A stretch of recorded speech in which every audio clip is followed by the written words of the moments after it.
There are some factors which affect the rate of photosynthesis.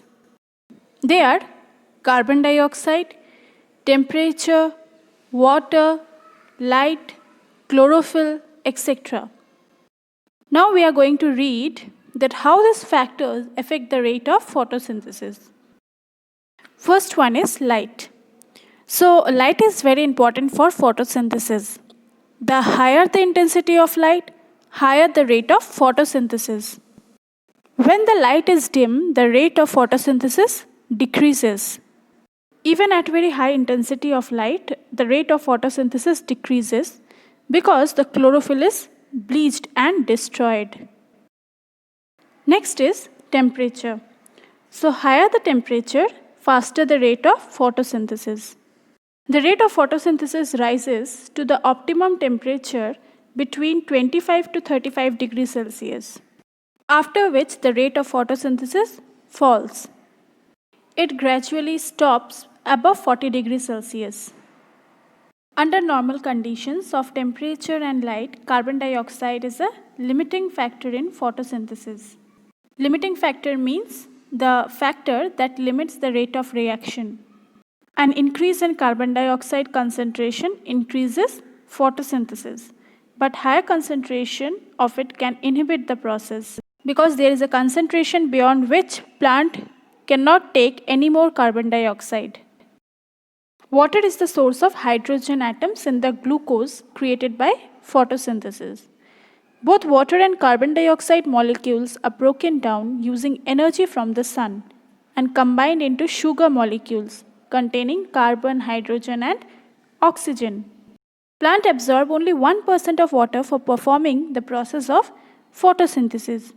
It keeps the protoplasm of leaf cells hydrated and help in maintaining the turgidity of cell. When there is a lack of water, the leaves wilt and the stomata close, which prevent the entry of carbon dioxide for photosynthesis. So water is also necessary for photosynthesis. One more factor that affects the rate of photosynthesis is chlorophyll. As we know, the green pigment present in plant called chlorophyll traps the energy of sun and utilizes it for making food. But if amount of chlorophyll increases, it does not make excess food, but it probably kills the plant. Sunlight is made up of 7 colors, that is violet, indigo, blue, green, yellow, orange, and red, which collectively known as VIBGYOR. So chlorophyll mainly absorbs the red and violet light and reflects green light. That is why leaves appear green in color. Now we'll see one of the activity which prove that sunlight is necessary for photosynthesis. To carry out this activity, first you need to take a potted plant with green leaves, black carbon paper, and iodine solution. So first take a potted plant and place the plant in a dark cupboard for 2 days to remove the starch present in the leaves, because photosynthesis will not take place in a dark place.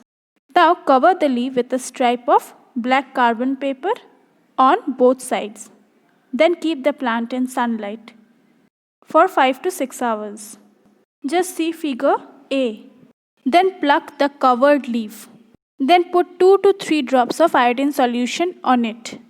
You will find that uncovered portion of the leaf turns blue-black in color. It shows that photosynthesis has occurred in that part of the leaf which has received the sunlight. Next experiment is to demonstrate that carbon dioxide is necessary for photosynthesis. So for conducting this activity, you need to take 2 similar healthy potted plants, 2 glass plates, 2 bell jars, crystal of potassium hydroxide, and a petri dish. First label the 2 potted plant as pot 1 and pot 2. Then discharge both the plants by keeping them in the dark for 2 days. Then keep some crystal of potassium hydroxide in a petri dish and place it beside the plant in pot 1 only. Then cover both the plants with bell jars. After that, keep both the setups in sunlight for 3 to 4 hours. Then pluck a leaf from each plant. Carry out starch test on both leaves using iodine solution. Then you will find that leaf from pot 1 show no change in color, whereas the leaf from pot 2 turns blue-black on adding iodine solution. So why photosynthesis did not take place in pot 1? Because in pot 1 there was unavailability of carbon dioxide due to the presence of potassium hydroxide crystals. Potassium hydroxide absorbs carbon dioxide present inside the jar. As a result, the leaves do not get carbon dioxide for photosynthesis. Thus, no starch is formed. But in pot 2 there is availability of carbon dioxide and starch is formed because there was no potassium hydroxide crystals.